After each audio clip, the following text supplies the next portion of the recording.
আমরা অনেকেই গেস্টের কাছ থেকে পানির অর্ডার নেওয়ার সময় একটা ছোট্ট ভুল করে থাকি। সেই ভুলটা হচ্ছে গেস্টকে আমরা জিজ্ঞেস করি, "স্যার আপনি কি নরমাল ওয়াটার খাবেন না চিল ওয়াটার?" সো এইখানে ছোট্ট একটা বিষয় খেয়াল রাখবা। নরমাল ওয়াটার ইট সাউন্ডস মানে not modern and smart. Instead of that যদি আমরা গেস্টকে অফার করি, "sir would you prefer room temperature water or chill water?" So room temperature water sounds more professional and modern. So এখন থেকে চেষ্টা করবা গেস্টের কাছ থেকে যখনই পানির অর্ডার নিবা তখনই গেস্টকে অফার করবা। যদি নর্মাল হয় that means room temperature water.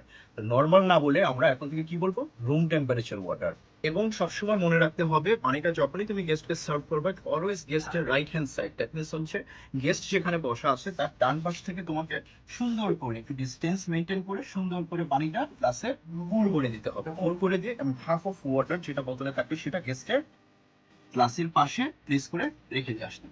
So এতক্ষণ তো জানলাম পানির অর্ডার কিভাবে নিবে। এখন পানিটা সার্ভ করবে কিভাবে? দ্যাট মিনস তুমি ট্রেতে পানিটা কিভাবে ক্যারি করবে।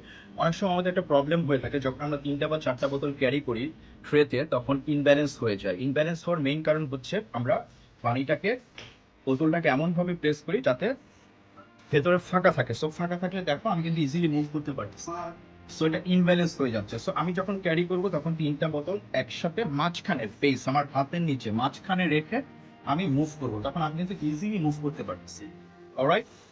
এরপর অনেক সময় দেখা যায় যে একটা পানির অর্ডার আসে। আমি কিভাবে একটা পানি নিব? আমি নিতে পারি না, এটা ইমব্যালেন্স হয়ে যাচ্ছে। সো ইন দ্যাট কেস তোমাদের সুবিধার জন্য বলে দিচ্ছি তখন ট্রেটাকে তুমি জাস্ট লাইক দিস এভাবে হোল্ড করতে পারো। তাহলে কি তোমার পানি ইমব্যালেন্স হবে না, পড়বে না। দেখো ৩টা আঙ্গুল পেছনে, ২টা আঙ্গুল বোতলের উপরে। জাস্ট এভাবে আমি শক্ত করে ধরে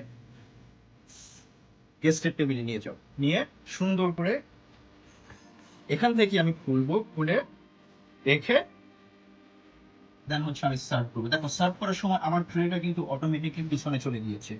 গেস্ট যদি এখানে বসা থাকে লাইক আমি এভাবে আসলাম, এসে গেস্ট থেকে তুলুন ট্রেটা রেখে খুলে দেন দ্য ওয়ে আমি প্রেস করছি। এটা হচ্ছে সবচেয়ে safe and nice system. So guys I hope এরকম ছোট ছোট টিপস গুলো তোমাদের অনেক কাজে আসবে প্রফেশনাল লাইফে। সো তোমরা যদি আরো এরকম প্রফেশনাল টিপস জানতে চাও সো আমার আইডিটাকে ফলো দিয়ে রাখতে পারো। আই থিঙ্ক কাজে আসবে। চিয়ার্স।